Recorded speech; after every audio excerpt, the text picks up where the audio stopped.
Did you ever notice how the loudest moments in life are not always the ones filled with sound?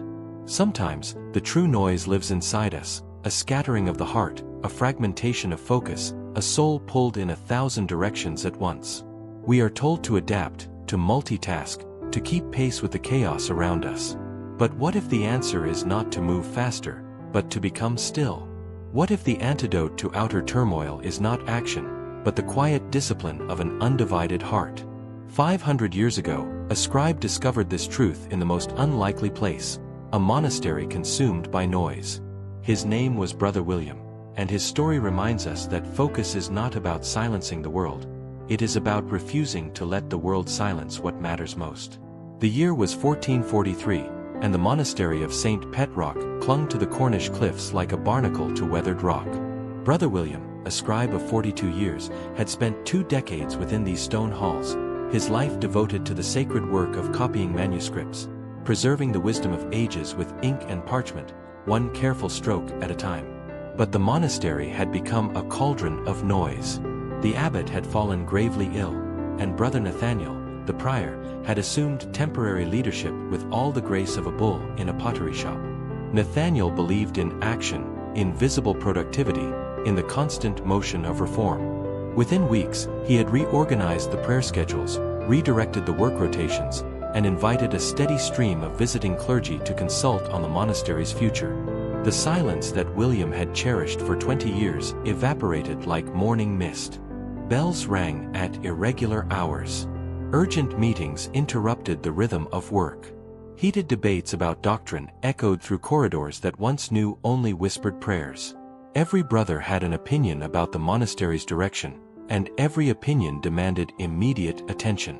William felt his sanctuary crumbling. The great manuscript he was copying, a theological treatise by Augustine, sat unfinished on his desk, barely progressing.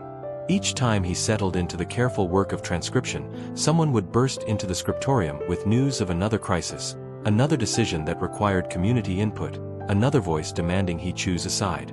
One morning, after a particularly sleepless night filled with arguments from the chapter house below, William stared at his trembling hands. The ink had dried on his quill. 3 days had passed, and he had completed only half a page. The noise had not just surrounded him, it had invaded him, fragmenting his thoughts, scattering his heart across a dozen concerns that were not his to carry. That afternoon, William made a decision that would be remembered long after the current chaos faded into forgotten history. He rose before dawn the next day, not to join the debates or add his voice to the clamor, but to return to his most fundamental practice: focus. He understood now that the loudness of life was not something he could silence, but he could choose what he allowed into the sanctuary of his heart. He began by establishing a simple ritual. Before touching quill to parchment each morning, he would sit in complete stillness for the span of 100 breaths, not emptying his mind of the noise, but acknowledging it without letting it take root. The arguments still raged in distant halls. The bells still rang unpredictably. The crises still demanded attention. But William discovered something profound. Focus was not the absence of distraction, it was the disciplined choice to return, again and again, to what mattered most. Brother Nathaniel noticed William's withdrawal from the endless meetings and confronted him one evening in the scriptorium. "The community needs every voice, William. How can you sit here copying words while the monastery's future hangs in balance?" William looked up from his work, his eyes calm as still water. "Brother Nathaniel, I am not abandoning the community. I am serving it by doing the one thing I was called to do with complete devotion. A scattered heart serves no one. A focused heart serves everyone, even if quietly." Nathaniel had no answer to this, and left shaking his head. Over the following months, the monastery's noise continued unabated. Debates remained unresolved. Factions still divided.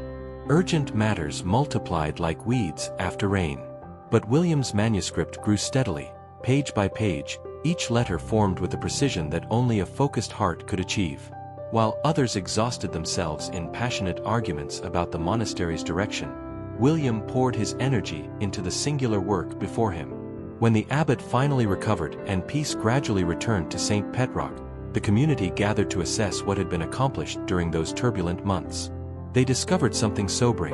While many voices had offered passionate opinions, only one brother had created something of lasting value. William's completed manuscript, 300 pages of theological wisdom preserved with painstaking care, stood as silent testimony to the power of an undivided heart. Years later, that manuscript would travel to distant monasteries across Europe, its wisdom touching thousands of souls. The heated debates of those loud months were forgotten entirely, lost to time like morning fog. But the work of a focused heart endured, a testament to the truth that inner stillness matters infinitely more than outer noise. From this story we learn that when life feels too loud, the solution is not to silence the world, but to cultivate a focused heart within it. Brother William discovered that chaos and distraction are not our true enemies, our scattered response to them is. A focused heart does not deny the noise or run from it. Instead, it chooses deliberately what deserves attention and what must be released.